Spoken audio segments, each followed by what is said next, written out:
Hello students, how are you all? So let us continue with the syllabus. So today let us continue with the new concept, that is the resolution of the vector. Resolution of a vector.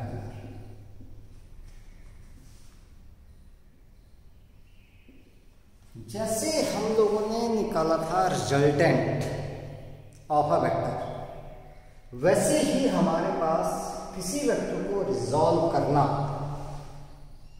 Resolution. Resolution का मतलब होता है resolve, resolve का मतलब होता है तोड़ना।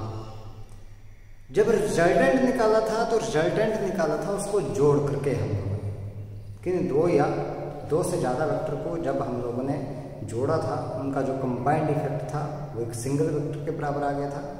अब हमने क्या करना है, किसी एक सिंगल वेक्टर को दो या दो से ज्यादा वेक्टर में क्या करना है, तोड़ना है। तो उस प्रोसेस को हम लोगों ने क्या बोल दिया, that is known as a resolution of a vector. So resolution क्या हुआ हमारे पास, resolution of a vector is the process of splitting of a vector into two or more vectors in different directions, which will produce the same effect together as is produced by the given vector alone। मतलब कि हमारे पास जो दो या दो से ज्यादा vector में हम लोगों ने तोड़ा है, तो वो मिलकर के उतना ही इफेक्ट प्रोड्यूस करेंगे जितना कि हमारे पास ये सिंगल वेक्टर जो है वो अकेला प्रोड्यूस कर रहा है। तो उस प्रोसेस को हम लोगों ने क्या बोल दिया, that is known as a resolution of a vector. ठीक है, तो हमारे पास क्या आ गया कि दैट रेजोल्यूशन क्या होगा हमारे पास, it is the process of splitting a single vector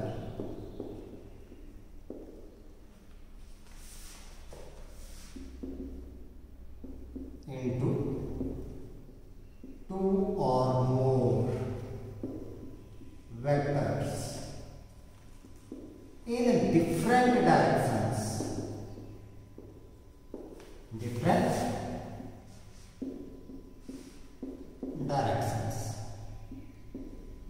which together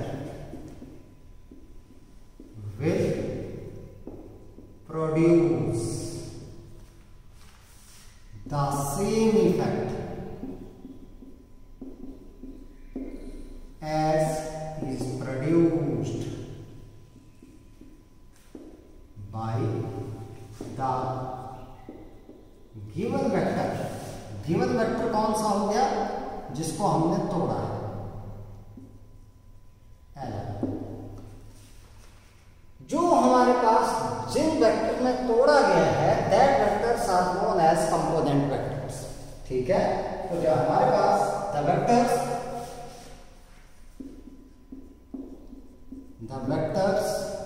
in which the single vector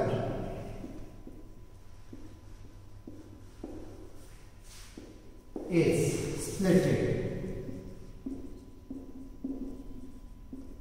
are called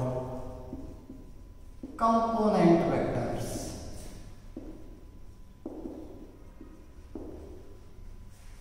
component vectors of the given vector। तो कई बार पूछा जाता है कि क्या जो कंपोनेंट वेक्टर आपके पास कंपोनेंट आएंगे गिवन वेक्टर के, क्या वो भी वेक्टर हैं, तो आपके पास आंसर क्या होना चाहिए, yes, the component of the given vectors these are also vectors. क्योंकि वो क्या है आपके पास, these are also the vectors, वो क्या हुए, कंपोनेंट वेक्टर्स के नाम से हम लोगों ने उनको जाना। ठीक है, तो ये मिलकर के उतना ही इफेक्ट प्रोड्यूस करेंगे जितना कि आपके पास एक सिंगल वेक्टर जो है वो प्रोड्यूस कर रहा है। अब देखते हैं हम लोग कैसी प्रोसेस आ गई हमारे पास, इसको समझते हैं थोड़ा सा। जैसे मान लो हमारे पास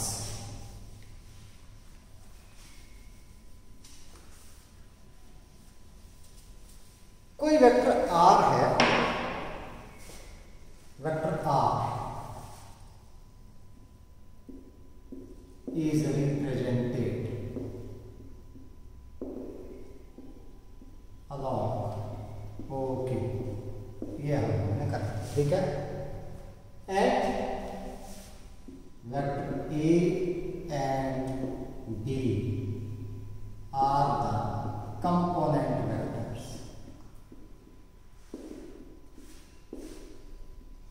इसको तोड़ दिया हम लोगों ने कंपोनेंट वेक्टर्स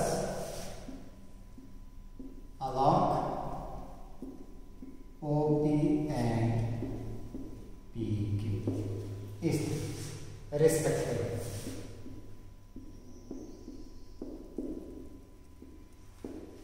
अब देखते हैं गीता वेक्टर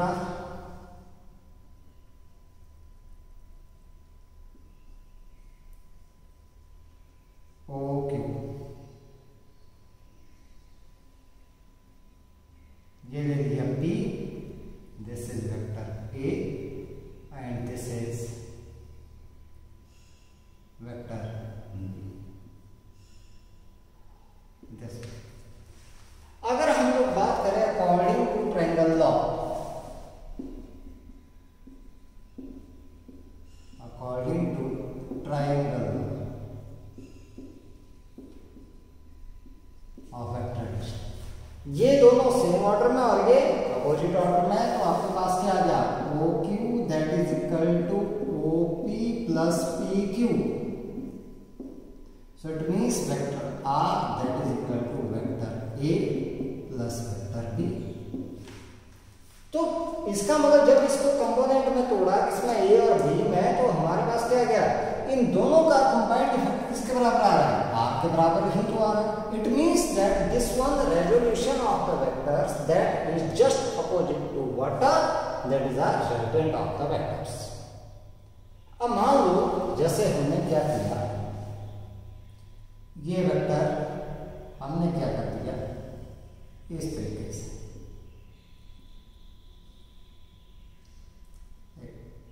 पैरेललोग्राम में कंप्लीट कर देता हूं ऐसे।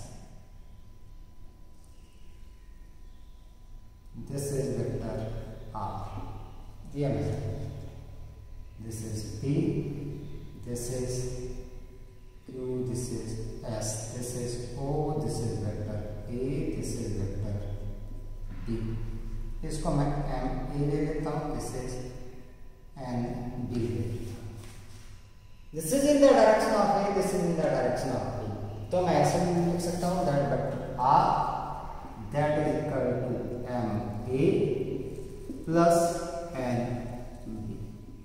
तो इस तरीके से हमारे पास ये क्या हो गया, this is what, this is the resolution of the vector. Means जब एक वेक्टर को दो या दो से ज्यादा वेक्टर में तोड़े, ताकि हमारे पास जो वेक्टर टूट करके आए उनका इफेक्ट भी उतना ही हो, किसके बराबर, जितना कि एक सिंगल वेक्टर का है जिसको हम लोगों ने तोड़ा है। तो हमारे पास वो वेक्टर्स के आगे these are known as a component vectors and this process is known as a resolution of the vectors. अब इसको लगाना कैसे है हम लोगों ने, हम लोग बात करते हैं काम की। हम लोग यहाँ पर निकालते हैं rectangle components of the vectors. ये सीखने की बात है हमारे पास, रेक्टेंगल कंपोनेंट्स, क्योंकि जब भी तोड़ना है हम लोगों ने वेक्टर्स को, तब हम लोग उसके निकालते हैं rectangle components. Rectangular components in a plane में निकालेंगे हम लोग यहाँ पर rectangular components of a vector in a plane.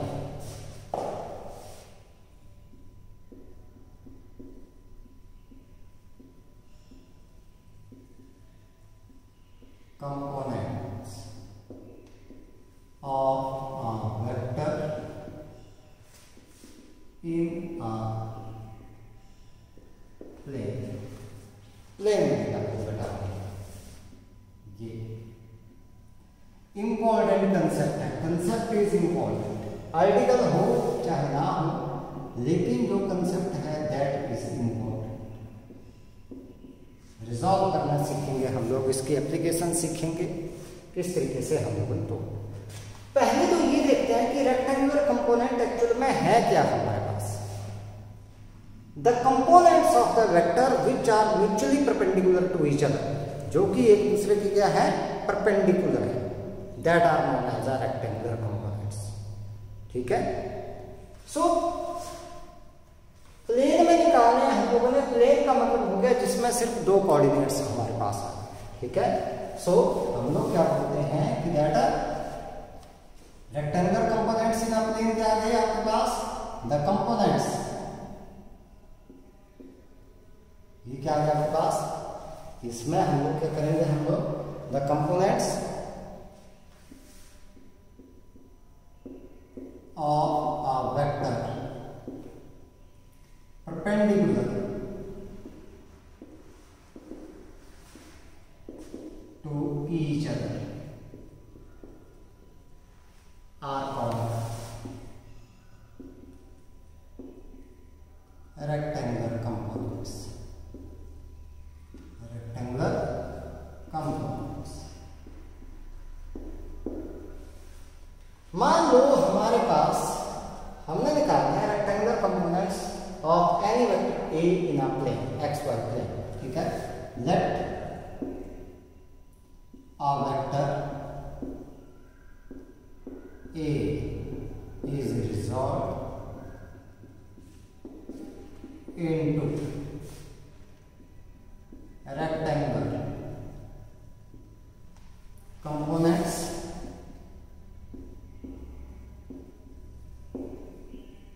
along OX and OY respectively. कोई वेक्टर A माना है, हम लोगों ने इसको रिजॉल्व कर देना है, हम लोगों ने इसके अलॉन्ग OX और OY के अलॉन्ग हम लोगों ने रिजॉल्व करना है। देखते हैं इसको किस तरीके से रिजॉल्व करना है। ठीक है, अब मैं थ्योरी नहीं लिखूंगा कुछ भी, हम लोग सिर्फ समझेंगे यहाँ पर, समझ के ये हम लोगों ने कोई वेक्टर A माना हुआ है, थ्योरी आप लोगों को नोट्स में मिल जाएगी सारी की सारी। ठीक है, इसको समझते हैं हम लोग किस तरीके से निकालेंगे। तो कंपोनेंट तो हो गए रेक्टेंगुलर हमारे पास। अब देखते हैं हम लोग, ये मैंने मान लिया XY प्लेन,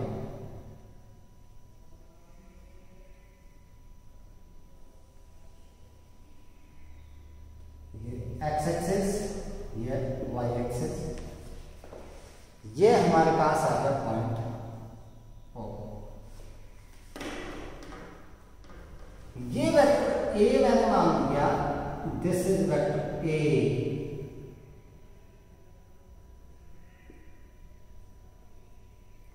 along OR, इसको रिजॉल्व करना है, which makes angle theta with the direction of X axis.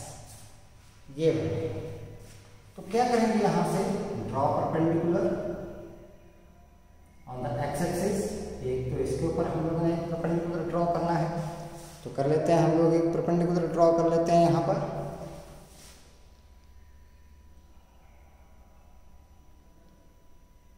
ये कर लिया हम लोगों ने। ठीक है, ये दे दिया P और एक ये परपेंडिकुलर ड्रॉ कर लिया हम लोगों ने Q, this one is Q। ये जो वेक्टर है हमारे पास यहां तक, this is a component along the x axis। तो रेक्टेंगुलर कंपोनेंट OP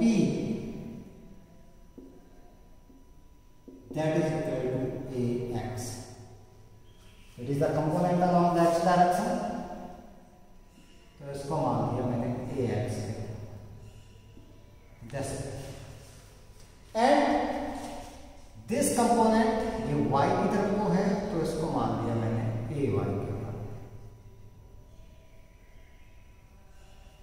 तो इसका मतलब OQ that is equal to AY।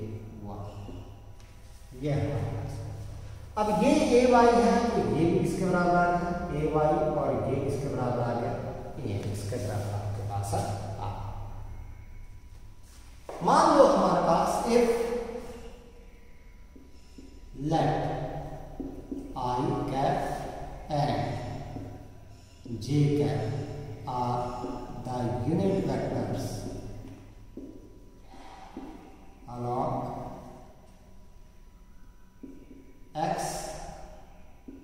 Axis and y axis respectively, या इस साइड को मान लिया आई यूनिट वेक्टर और इस साइड को मान लिया कौन सा, जे यूनिट। तो हम लोग क्या लिख सकते हैं यहां से, अगर मैं बात करूं किसकी, वेक्टर ए की, ये बात जो कौन सा है आपके पास है वेक्टर ए। तो वेक्टर ए अगर ट्रायंगल, इस ट्रायंगल से देखेंगे ए वाई के बराबर, देखो ये आपके पास ऐसी फ्रॉम ट्रायंगल कौन सी, ओ पी आर, ये दोनों वन ऑर्डर में और ये अपोजिट ऑर्डर में, तो हम लोग लिख सकते हैं that is O R is equal to O P plus P R के बराबर। सो ओ आर है वेक्टर ए के बराबर, that is equal to O P किसके बराबर है, A X plus this is A one. अब ये वेक्टर है, अगर मैं इसको ऐसे लिख लूं, vector A is equal to A X और इसके साथ लगा दिया मैंने unit vector plus this is A Y और unit vector J, that will be number 1, will be number 2। तो ये हो गया vector A is equal to A x I plus A Y J. ठीक है, अब निकालेंगे, इसको बोलते हैं हॉरिजॉन्टल कंपोनेंट और इसको बोलते हैं वर्टिकल कंपोनेंट, जिसमें हमने तोड़ना होता है। ये एंगल आ गया थीटा। फिर से इसी ट्रायंगल में देखते हैं हम लोग, अगर मैं बात करूं बेस अपॉन हाइपोटेन्यूज, इसका पता है हम लोगों को, इसका पता नहीं है, एंगल का पता है हम लोगों को। ठीक है, again OP base upon hypotenuse that is O R, that is cos of theta. This implies that OP that is equal to OR cos of theta. OP किसके बराबर है बेटा आपके पास, AX के बराबर, that is equal to OR A cos of theta. This is known as horizontal component.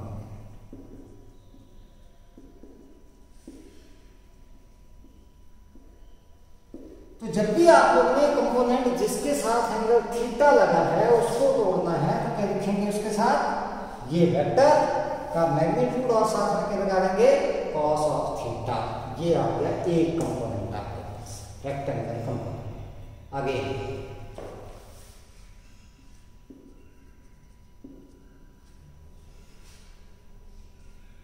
P R upon O R is equal to, ये हो गया perpendicular upon hypotenuse, that is sine of theta. This is implies that P R is equal to O R sine of theta. P R है A Y के बराबर, A Y is equal to A sine theta. This is known as vertical component.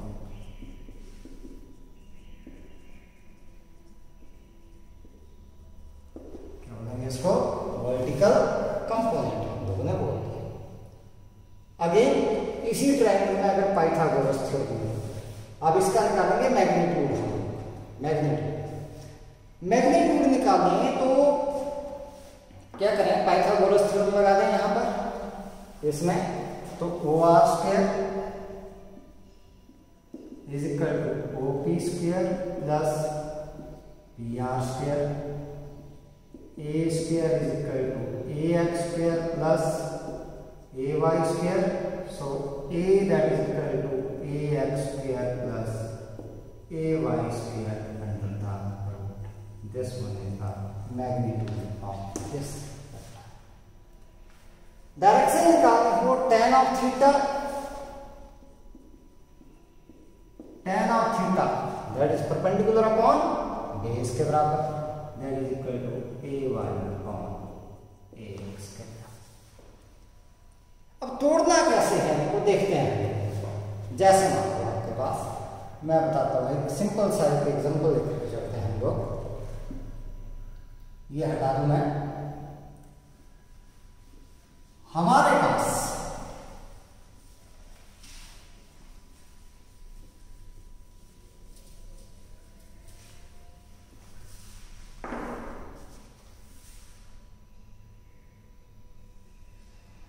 ये कोई surface है, ये angle कोई theta है, इसके ऊपर कोई ब्लॉक दे दिया है ऐसे,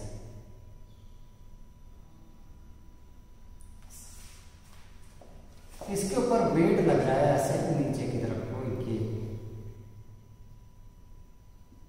एम, इसको मैंने कंपोनेंट में तोड़ दिया। तो यहां से मैं क्या करूं, ये परपेंडिकुलर ड्रॉ कर रहा हूं इसके ऐसे, ये परपेंडिकुलर ड्रॉ, और एक परपेंडिकुलर मैंने इस साइड पर ड्रॉ कर लिया ऐसे, इसके जितना एंगल ये आता है उतना ही एंगल ये आता है, ये दिस एंगल इज थीटा, क्योंकि ये भी इसके ऊपर परपेंडिकुलर है ऐसे नीचे, बिल्कुल सीधा आता है नीचे परपेंडिकुलर भी ऐसे। अब इसको तोड़ना है, जिस साइड के साथ एंगल थीटा लगा है उसके साथ क्या लगाया था मैंने, cos.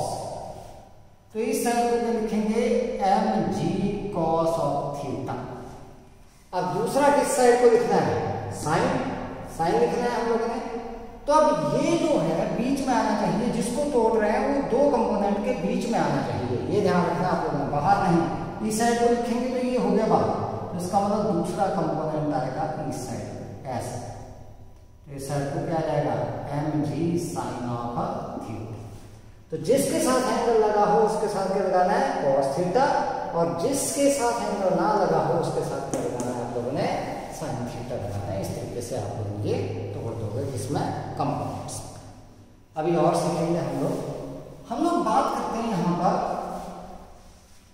Rectangular components of a vector, किसमें, स्पेस में बात करते हैं हम लोग, 3 डायमेंशंस में बात करेंगे हम लोग, इन 3 डायमेंशंस।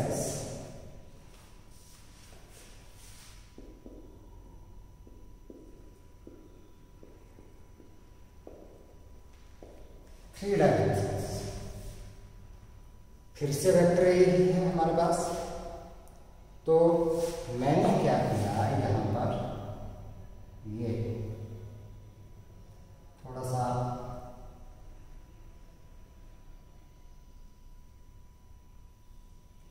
पैरेलल पाइप में यहाँ पर कंसीडर करके चलूंगा।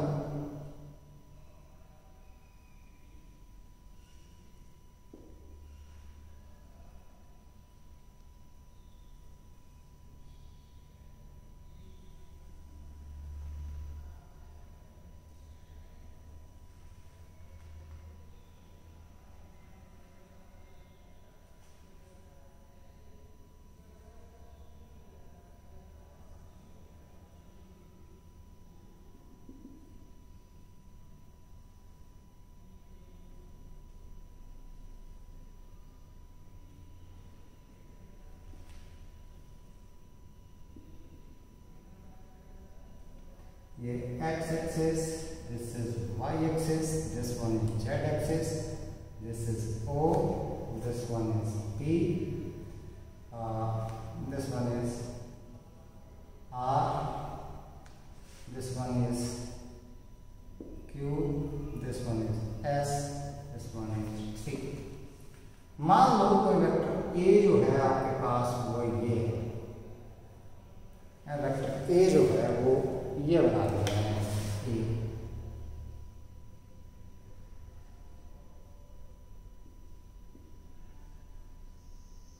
ये, इसको तोड़ना है कंपोनेंट्स, ठीक।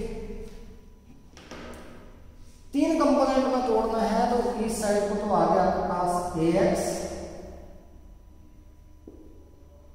जो कि एंगल बना रहा है यहाँ पर अल्फा, ठीक है।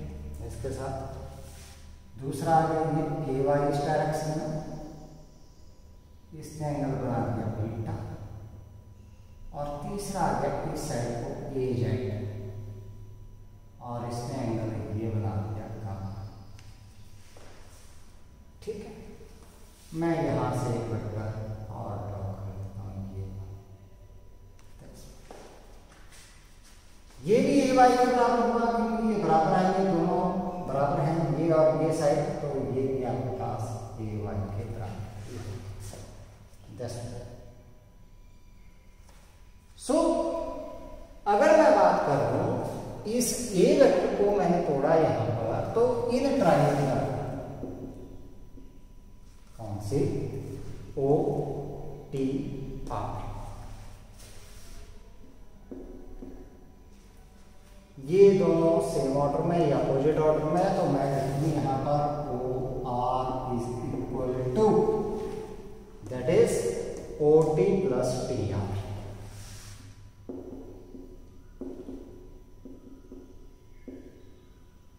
अब ओ टी का पता नहीं है मुझे, तो मैं इस पैरेललोग्राम में देखूंगा।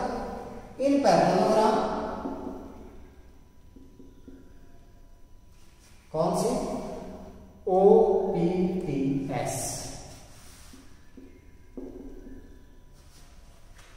ओ पी टी एस, भाई ये आ गया आपके पास डायगोनल, तो डायगोनल किसके बराबर, उन दो साइड के बराबर आएगा आपके पास, that is O T that is equal to किसके बराबर बेटा, O P plus O S के बराबर।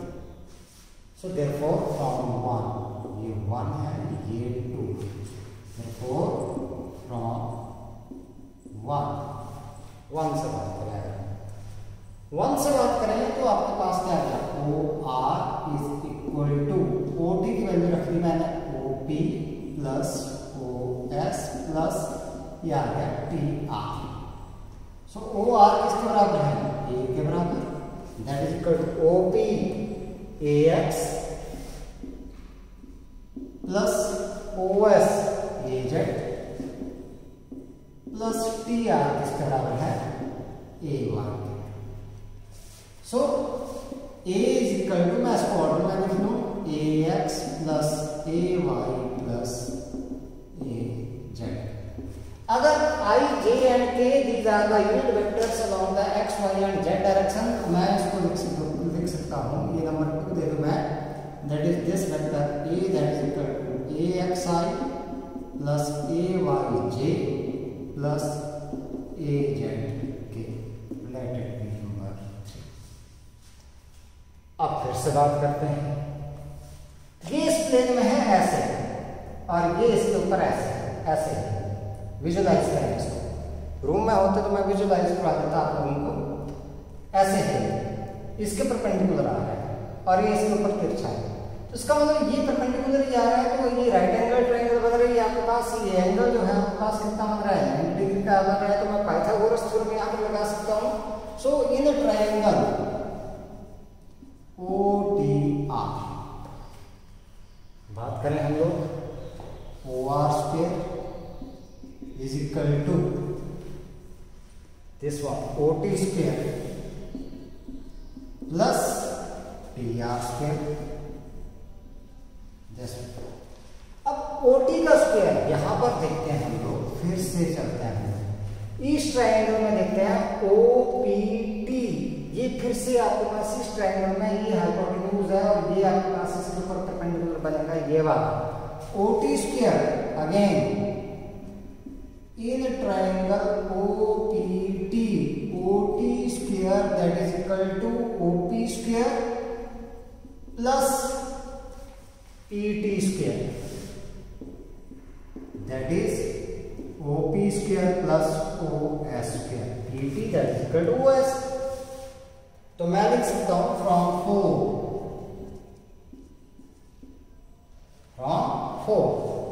OR square is equal to OT को क्या लिख दूं मैं, OP square plus OS square plus PR square. So OR किसके बराबर है, A स्क्वायर, OP AX के बराबर है AX स्क्वायर प्लस OS है AZ स्क्वायर और TR है किसके बराबर, AY square. So A square is equal to AX square plus A Y square plus A Z square के बराबर। सो इसका मतलब A that is equal to magnitude that is A x square plus A Y square plus A Z square under the root. अब यहां से करते हैं direction cosines. Direction cosines, तो डायरेक्शन कोसाइंस निकालते हैं हम लोग।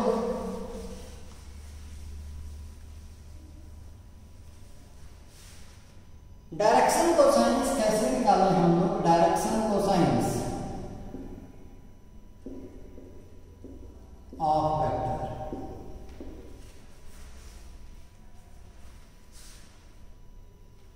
cos of alpha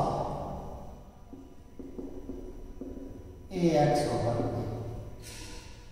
This implies that ax is equal to a cos of alpha.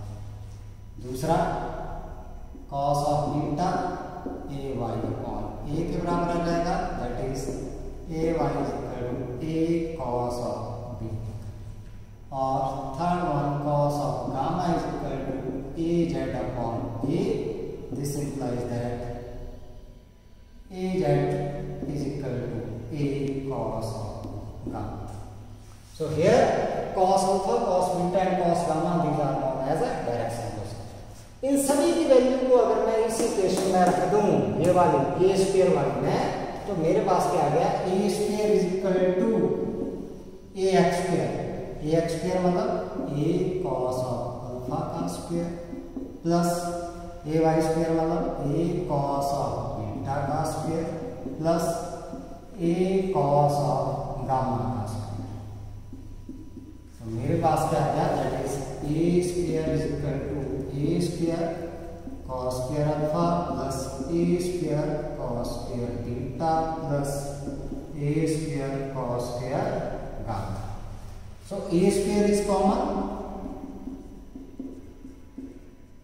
cos square alpha plus cos square beta plus cos square gamma. So a square से a square cancel out, तो मेरे पास बच गया cos square alpha plus cos square beta plus cos square gamma, that is equal to 1. It means that sum of the squares of the direction cosines of the vector is always unity. कितना आएगा? always a unity के बराबर है। ठीक है। अब हम लोग अगर निकाल के चले यहाँ पर, that is the unit vector in space।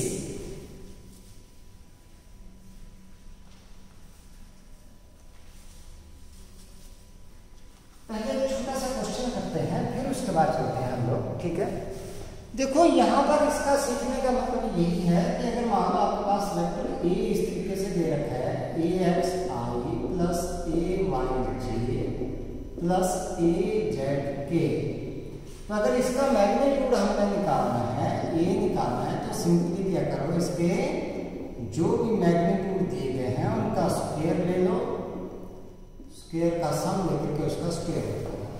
जैसे मान लो आपके पास क्या दे रखा है कि that given that vector A is equal to 2i plus 4j minus 5k। Find the magnitude of A and its direction cosines. दो चीजें निकालनी, मैग्नीट्यूड निकालना और इसके डायरेक्शन कोसाइंस निकालना।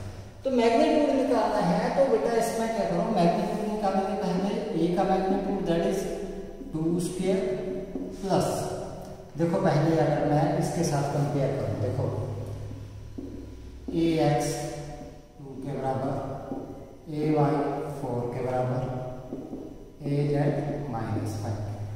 ठीक है, इसका स्क्वायर करना है तो ए किसके बराबर, ए एक्स स्क्वायर मतलब 2 का square plus A Y square 4 का स्क्वायर, ऐसे plus A Z square minus 5 का स्क्वायर अंडर द ऐसे। So A that is equal to 4 plus 16 plus 25 under the, कितना आ गया आपके पास, दैट इज 45 अंडर द। ये हो। अब डायरेक्शन कोसाइंस निकालेंगे, cos of alpha ax over a, ax कितना है 2 अपॉन रूट 45। ऐसे निकालेंगे क्या, cos of beta ay upon a, ay कितना है 4 अपॉन रूट 45। ऐसे क्या निकालेंगे, cos of gamma az upon a, az कितना है -5, तो यहाँ पर माइनस आएगा, माइनस रूट 5 अपॉन 4। इस तरीके से आप लोगों ने कहा, ठीक है। अब निकालते हैं हम लोग क्या, यहाँ पर एक चीज निकालेंगे अब हम लोगों ने, that is the position vector in the space and displacement vector in the space. Position vector and displacement.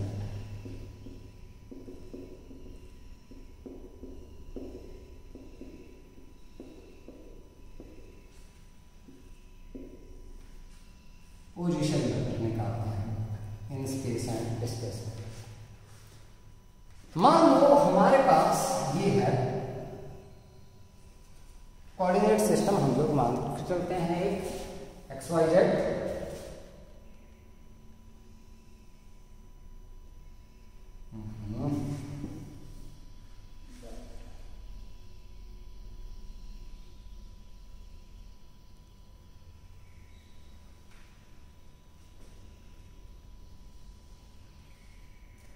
ये मान लिया, this is x axis, this is y axis, this is z axis, this is origin O. Let a particle is moving in a space and at any time it is at point P. किसी time T के ऊपर ये point P के ऊपर है जिसके coordinate है x, y and z, and at time P its position vector that is R. R आ गया आपके पास, तो मैं लिख सकता हूं उसका position vector R at time T। Position vector किसके बराबर आ गया, that is xi plus yj plus zk। ऐसे लिखना है क्योंकि तीन कोऑर्डिनेट आ रहे हैं, तीनों लिखने हैं हम लोगों ने। अगर मैं इसका मैग्नीट्यूड निकालूं तो मैग्नीट्यूड क्या जाएगा, x square plus y square plus z square into that, ये करेंगे।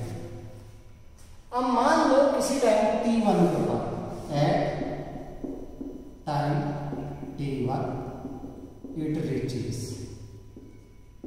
एट q के ऊपर पहुंच गए यहां पर, और इसके कोऑर्डिनेट आ गया x1 y1 और z,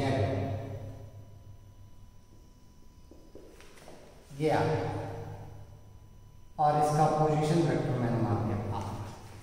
तो इसका पोजीशन वेक्टर आ गया R1 आपके पास किसके बाद, x1i plus y1j plus z1k। तो डिस्प्लेसमेंट क्या हुआ इसका, डिस्प्लेसमेंट हुआ P से Q तक, ये आ गया डिस्प्लेसमेंट, और इसको मैंने कर दिया डेल्टा R से डिवाइड P से। So displacement